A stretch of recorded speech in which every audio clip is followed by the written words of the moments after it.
autoridad.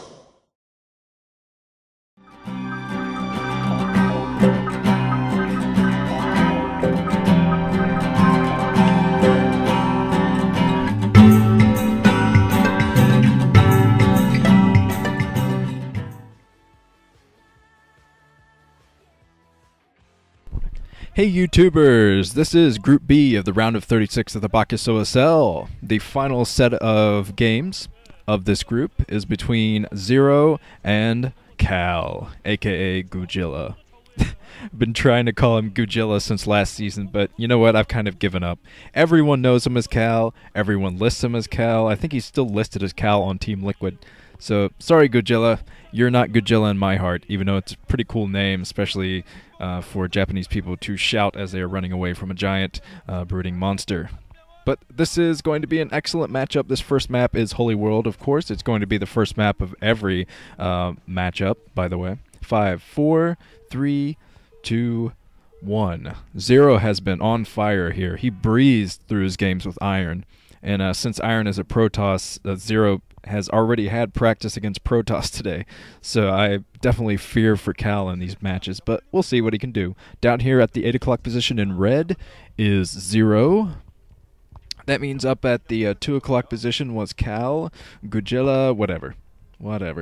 He is an orange. And while the action is not doing anything, while there is no action on the screen, I'm going to bring up something. I've been trying to get like user questions and user comments and stuff. I get private messages from people all the time, and I'm always looking for opportunities to sneak them into commentaries, but I always seem to forget because the action heats up and I just get too into the game and get caught up in the play-by-play. So here's a little segment I call Nuke Night Corner. Oh, that was a nice graphic to come up at that time. Just rosy roses around everything. Welcome to Nuke Night Corner, presented by ZerO. Okay, Connor McHugh wrote me asking, Zealot, is it pronounced Zealot or Zealot? And you know, I don't think it matters all that much. I think it's technically pronounced Zealot, like the actual word Zealot, that is an actual word, means like religious crazy person. Overpool from ZerO, by the way, while Kal went for a Forge Fast Expand, I believe. But yeah, you could pronounce it however you want. I do kind of a combination between Zealot and Zealot. I call it a Zealot. I like that lot at the end. Zealot, yeah, you know, it kind of sounds like, I don't know, like a brand of something you'd find in Bath and Body Works or something. Will you buy me the Zealot body wash? Or I don't know. Yeah, that was kind of dumb, but I like Zealot. I like that lot at the end. But anyways, it looks like Kal is going down to scout. He's going to scout the right direction here and get the scout on what ZerO is up to down here. Okay, so Adam God wrote me telling me he watched over 300 of my videos. I think the only videos he didn't watch were my bunker chats for whatever reason, but damn. Whoa, the pain that this man has had to endure. I'm awarding him the Nuke the Stars Medal of Valor for watching that many videos. Good work, man. But still no cannons down here for Kal. He is not very scared of these Zerglings yet, since there is a pretty long distance to run to get to that base. He is just now putting down his cannon, and I think he'll probably be okay. It's kind of a weird placement of that cannon. It might just be because of the map. Holy World is a new map. I don't know much about the positions here.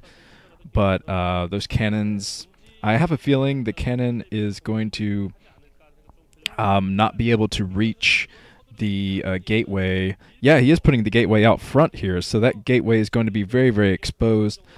But hey, I'll leave it to the pro gamer. They know what they're doing. Don't you, Kal? Okay. I had a question in a recent video asking me why I don't cover all of the round of 36 matches, because that's potentially 6 matches per day, and I cannot that is a lot of matches. I don't think people who don't commentate really know how demanding commentating really is. I mean, I don't just have to commentate the matches, which last upwards of 30, sometimes 40 minutes each. I have to throw together the videos too and upload them and fill out all the descriptions on all of them and make sure they all upload right. It's a incredibly time-demanding thing that I do with most of my free time here. ZerO plopping down another expansion, by the way. He's going for his economy now, getting a heavier economy up. I think he put down 2 hatcheries out there, actually. Double expanded there, while Kal still only has a couple of cannons here at the front.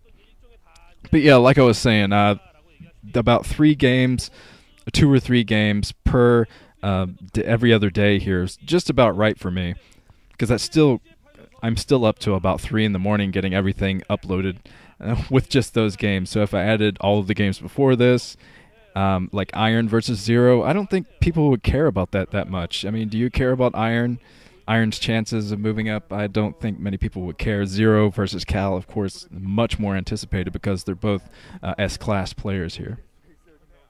Looks like Kal's going out to maybe expand again here. He's going down to the minerals up here at the second natural expansion, the weird natural expansion that has a very weird gas placement here. This is going to be scouted by ZerO. Yes, ZerO sneaks his circling up, and he's going to see that probe there, so he knows that Kal is going to try to expand again here soon. And Kal does not have a whole lot of troops out. If ZerO should try somewhat of a run-by with Zerglings, he might be successful with it. He does have Zergling speed up, but I think that's mostly because he wants to deny the scout as long as he possibly can. Another gas going down for Kal, by the way. Going to start looking at all the buildings now. Let's see what's coming up. The Hydralisk Den coming up now for ZerO. So he's going to use all of those hatcheries. Probably going to put down some more hatcheries and maybe go for a Hydralisk bust here soon. Try to break that front. And I think that front is very, very fragile right now. I'm surprised Kal put those buildings so far out. Maybe this was in his strategy, though. I'm not exactly sure. But those cannons are going to have a hard time fending off the front. I think if ZerO brings his Hydralisk in, he will be able to outrange the turrets and just be able to take out that gateway and that forge at the front. And I don't think Kal will be able to do much about it, especially since he doesn't have a whole lot of zealots on the ground right now. Stargate is pumping for Kal. He is teching up Templar Archives, going for some fast tech here. Going to probably throw out a Dark Templar or 2 to put on the harassment there. And oh wow, the neutral command center in the middle actually was damaged by ZerO. I think either ZerO or Kal managed to. I don't think Kal has moved out at all. So I think ZerO has damaged this command center, and he took it down to yellow. So wow, we could be seeing like the infested command center with infested Terrans that everyone's been anticipating here. Whoa, this would be exciting if ZerO actually decides to do that. And I've been thinking of all the ways that Zerg could use that infested command center. I think another likely strategy will be to use it basically as an overlord. But the Queen's Nest coming out! We are going to see an infested command center here soon. ZerO has decided to tech to that Queen's Nest, and he's going to get a queen out to infest that command center. So he's either going to use that command center to pump infested Terrans, which will be definitely a first for me, watching that. And this is what I was talking about. The gateway and the forge are so exposed out there. That gateway went down very, very easily, while Kal, he has a Dark Templar out here going to try to put on some pressure at the front door of ZerO. But oh man, I can't wait to see what ZerO does with the infested command center. He's pumping maybe 2 queens there. I see 2 eggs going up there, and he's going to try to infest this command center. I'm not sure whether he's going to pump those infested Terrans or if he's just going to try to use the infested command center as a scout. That's another way that I thought Zergs could use it. Here comes the queen. So this command center is going to be infested, and as soon as that queen comes out, we're going to see what ZerO's plan is. If he starts pumping Terrans here, or if he's going to float it off and use it as a scout with a lot of hit points. I don't see it pumping yet, so he might be using it as a scout. He's still breaking the front, and that forge almost going down. ZerO backing off here a little bit, just keeping Kal in his base right now. And Kal does not have a whole lot of... Oh, man. Oh, the command center's pumping. Oh, man. Infested Terrans are on the way. And infested Terrans are actually a very strong unit. They're basically like mini nukes. And ZerO is still trying to hold Kal off. Kal, since he went for another Nexus so quick, he is very low in troop counts right now. And he does... I didn't see any Dragoons for Kal out. So Kal is going all Zealots. This An infested Terran running around the map. This could destroy Kal's army in a second.